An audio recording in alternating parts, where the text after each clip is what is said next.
halkan wax coda kama maqashid laakiin waxay akhrinayaan quraanka oo qaarkood ay uga baxayaan macallinkan oo lagu magacaabo Abukahfi. waa dugsi quraan oo ku yaala bannaanka magaalada Yogyakarta ee Indonesia oo ay wax ku bartaan ardayda maqalkala. waxay yaqaanaan luuqadda Suldhabaalaha oo ku salaysan xarfaha afka Carabiga ee quraanku ku qoran yahay. 115 arday oo maqalkala oo isugu jira wiilal iyo gabdho ayaa ku sugan qolkan. waxay hor fadhiistaan kahf markii ay doonayaan in laga dhageysto casharka.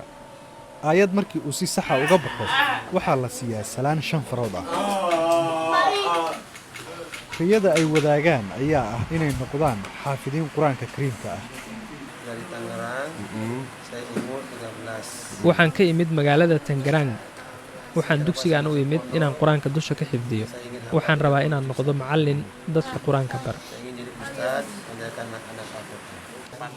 dugsigan waxaa aasaasay Abukahfi dhammaadkii sanadkii 2019.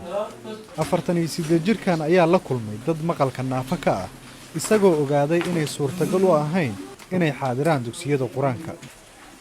Harapan kami ini nanti waxaan rajaynayaa in maalin un ardaydu ku noqdaan magaalooyinka ay ka yimaadeen ayna diinta iyo quraanka ay bartaan la wadaagaan dadkana tusaan in barashada quraanku tahay mid sahlan. Membaca Al-Qur'an itu mudah, belajar agama itu mudah.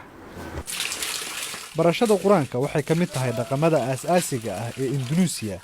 ku dhowaad 4 milyan oo arday ayaa dhigata in ka badan 27,000 oo dugsi oo ku yaala guud ahaan Indonesia, sida ay sheegtay wasaaradda arrimaha diinta ee dalkaas.